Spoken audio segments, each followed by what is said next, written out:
Olga Merkusheva paid for signing the official form with her heart, liver, kidneys, and her own life. Her one-day marriage to a man who called himself an Indian prince ended not in a honeymoon suite, but on an operating table in a private clinic in Abu Dhabi, where her body was methodically dismantled for sale. This case did not receive wide coverage in the world press, remaining a series of short notes in the closed databases of human rights organizations and a quiet investigation between the diplomatic departments of several countries. The story began on social media, like many modern tragedies. In April 2023, 25-year-old Olga Merkusheva, a resident of St. Petersburg, was on a tourist trip to the Persian Gulf countries. She actively maintained her Instagram profile, sharing photos of skyscrapers, desert landscapes, and exotic food. However, one of her posts abruptly changed the tone of her digital diary. Underneath a photo of her smiling next to a tall man with a well-groomed beard and an expensive suit, there was a short caption: "I fell in love with the man of my dreams. He's like something out of a movie, an Indian prince." This post, which garnered several hundred likes, became the starting point of a journey that led, not to family happiness, but to a sterile operating room without windows. The man in the photo was 31-year-old Sahil Raja Singh Bahadur, who introduced himself to Olga as the heir to an ancient family and the Prince of Jaipur. For someone unfamiliar with the intricacies of Indian aristocracy, it sounded convincing. In reality, the institution of princely states in India was abolished decades ago, and although the descendants of Maharajas continue to use their titles unofficially, they have no legal or political power. For Sahil, the son of a former minister of the state of Maharashtra, it was just part of a carefully crafted image that worked flawlessly on young women from other countries. He had all the attributes of success: impeccable English, expensive watches, stories about private parties, and acquaintances with world celebrities.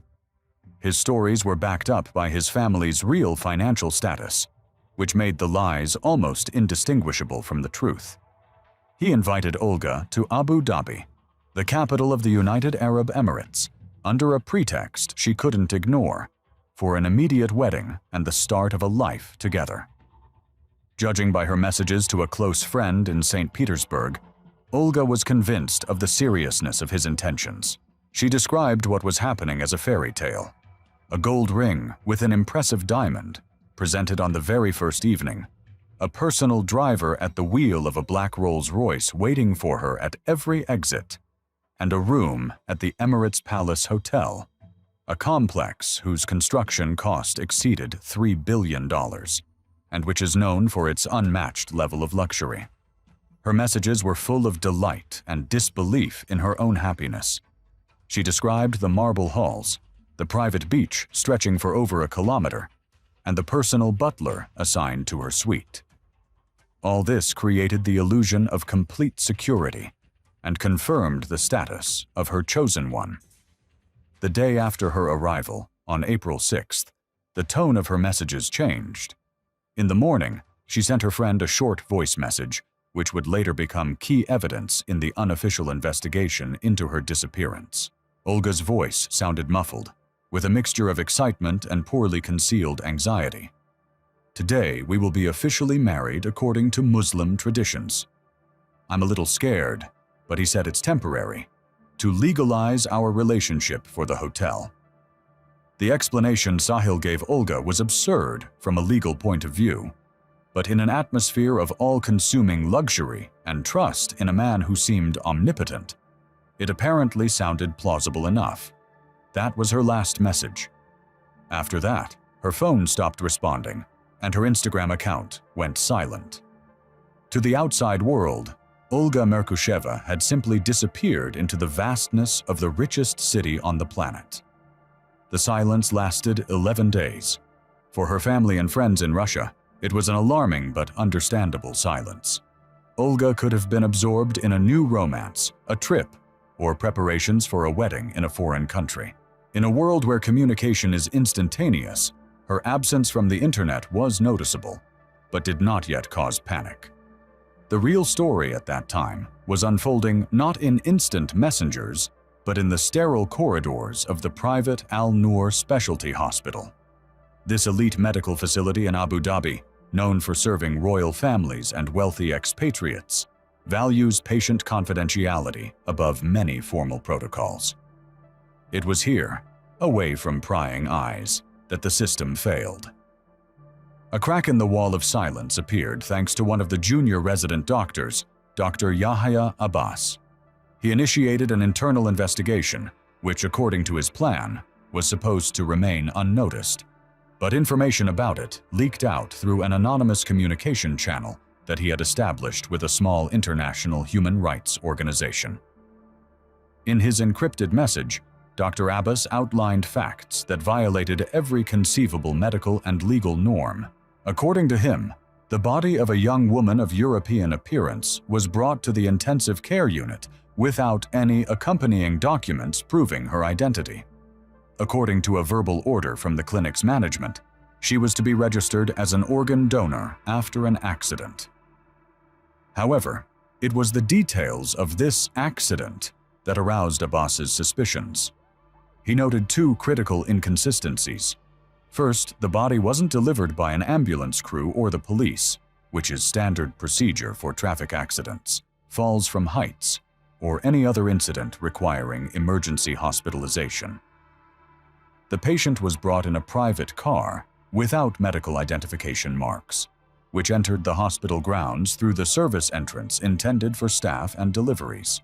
Second, there was no record in the logbook of a police report or even an initial examination at the scene of the accident. The body simply appeared in the clinic's system, as if it had materialized out of thin air. According to internal documents that Dr. Abbas managed to secretly photograph, the heart, both kidneys, liver, and corneas were removed within 4 hours of the official declaration of brain death. Such speed testified to the highest degree of readiness and coordination of the surgical team. This was not a spontaneous reaction to tragedy, but a pre-planned operation. The donor was listed in the documents as a certain Fatima bint Khalid, 29, a Syrian citizen. The choice of such a person was a cynical and calculated move. Syrian refugees scattered throughout the Middle East often had problems with their documents. Their registration was difficult, and diplomatic protection from their war-torn country was virtually non-existent.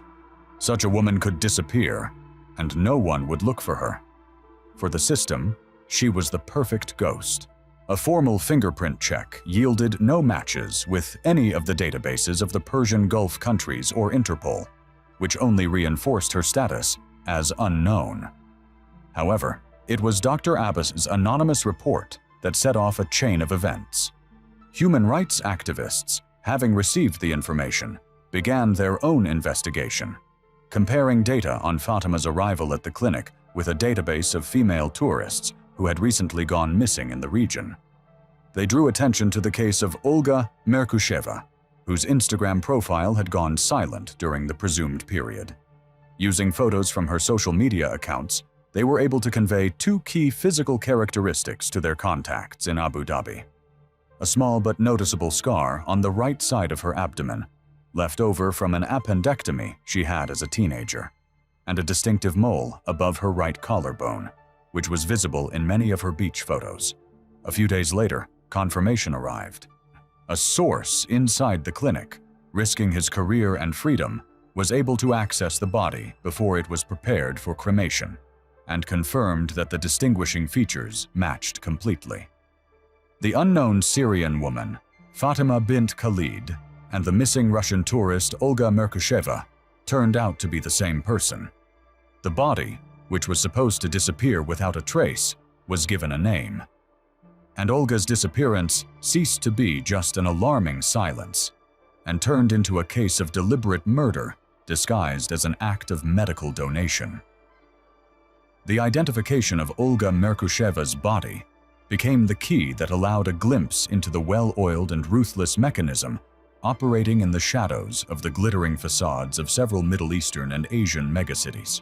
An investigation conducted by human rights activists and sympathetic insiders revealed that Sahil Raja Singh Bahadur was not just a lone fraudster, but an important link in an international program of illegal contract donation. This network was a shadow consortium operating through a network of premium private clinics located in Delhi, Abu Dhabi, and Muscat. Their target audience was not desperate poor people willing to sell a kidney for a few $1,000s, but young healthy women from countries whose citizens do not always receive adequate diplomatic protection: Eastern Europe, India, the Philippines, and Malaysia. The scheme was based on the cynical use of marriage as a legal loophole. The victims were not kidnapped off the streets or forced to donate by direct use of force. Instead, they were drawn into a carefully staged performance, the ultimate goal of which was to obtain a fictitious marriage certificate. Sahil and others like him played the role of wealthy and influential suitors, ready to do anything for their chosen ones. They surrounded the victim with extravagant luxury, gave expensive gifts, and proposed marriage in the shortest possible time. The key moment of the operation was a quick wedding ceremony, often within a day or two of the woman's arrival in the country. These marriages were not registered in state institutions, but through loyal religious centers, where Sharia judges, such as Sheikh Abdul Majid Al-Naimi, who registered Olga's union, conducted the procedure on the basis of a minimum set of documents, and often in the absence of witnesses on the bride's side. Once the signature was affixed, the woman's legal status changed dramatically. From a foreign tourist, she became the wife of a local resident or influential foreigner. This status, according to the twisted logic of the organizers, gave them the right to make medical decisions for her in the event of her sudden incapacity. Signatures on forms consenting to organ donation after death were most likely forged or obtained by deception, slipped into a pile of other papers supposedly necessary for marriage or residence permits. In Olga's case, this scenario was carried out with surgical precision. After she sent her last voice message, she was apparently persuaded to take some kind of sedative under the pretext of preparing for her wedding night, or to relieve stress. Further events are reconstructed based on the findings of a forensic medical examination conducted unofficially before cremation. The cause of death was severe traumatic brain injury caused by a strong blow to the back of the head with a blunt object. This blow did not kill her instantly, but caused extensive bleeding in the brain, leading to a condition medically defined as brain death. For the organizers, this was the ideal outcome. The victim's heart continued to beat, maintaining blood flow to her organs and keeping them viable for transplantation, while from a legal standpoint, she was already dead. She was then taken to Al Noor Clinic under the guise of being an accident victim and under the false name of a Syrian refugee. UAE police later claimed that there was no record in their system of a Russian citizen with the surname Merkusheva entering the country on the dates in question, indicating that her data may have been deleted from the immigration database, an operation requiring a high level of access and influence. The final stage of the scheme was the disposal of the body. Cremation, not a common practice in the Islamic world, was chosen as the most reliable way to destroy all evidence. The ashes left over from the victim had no biological value for the investigation, and the official death certificate in the name of the fictitious Fatima bint Khalid closed the case without leaving any clues. The consequences of the exposure of this scheme were as depressing as the crime itself. Despite Olga's confirmed identity and the presence of a witness in the form of Dr. Abbas, the system they were trying to fight proved impenetrable. None of the key players in this tragedy faced criminal charges, and justice was reduced to a series of formal letters and financial penalties that were disproportionate to the cost of a human life. The main suspect, Sahil Raja Singh Bahadur, the man who lured Olga into a deadly trap, returned to Mumbai unhindered. The United Arab Emirates authorities never brought formal charges against him or requested his extradition. Without this, The Indian law enforcement system was powerless. Journalists' inquiries to his family went unanswered. Sahil himself reportedly continues to live a luxurious lifestyle, attending social events and running the family business. He is protected by a wall of money, influential lawyers, and jurisdictional barriers that make him virtually invulnerable. To the world, he remains what he was, a wealthy heir, not an accomplice to murder. The fate of the only person who showed integrity in this story turned out to be tragic. Dr. Yahya Abbas, who passed the information on to human rights activists, was immediately dismissed from the Al-Noor clinic on the pretext of gross violation of corporate ethics and medical confidentiality. 3 days after his dismissal, he disappeared without a trace. His colleagues claimed that he was going to leave the country, fearing for his safety. No one has seen him since. His disappearance sent a silent but crystal-clear message to anyone who might consider taking similar action in the future. The system demonstrated that it is not only capable of covering up crimes, but also of effectively eliminating those who try to shed light on them. Al-Noor Specialty Hospital itself suffered only minor reputational and financial losses. Following an internal investigation initiated by the UAE Ministry of Health, the hospital was fined a large administrative penalty, and its license to perform organ transplants was suspended for 6 months. However, none of the top management or members of the surgical team that performed the organ removals were held criminally responsible. The official conclusion referred to serious violations in the maintenance of documentation and patient identification protocols. But the intentional nature of the crime was ignored. For the clinic, this was merely a temporary inconvenience, the price to pay for running a shady but extremely lucrative business. Sharia judge Sheikh Abdul Majid Al-Naimi, whose signature appeared on Olga's marriage certificate, also escaped any responsibility. In his only comment to the press, he stated that he had acted in strict accordance with the law and that the documents provided to him by the parties did not raise any doubts as to their authenticity and did not contain any signs of violations. After that, he flatly refused to communicate further, citing the confidentiality of information about the persons who had approached him. The official response from the Russian side also reached an impasse. The diplomatic mission in the UAE sent an official request for the release of Olga Merkusheva's body for independent examination and burial in her homeland. The response received from the Emirati authorities was brief and final.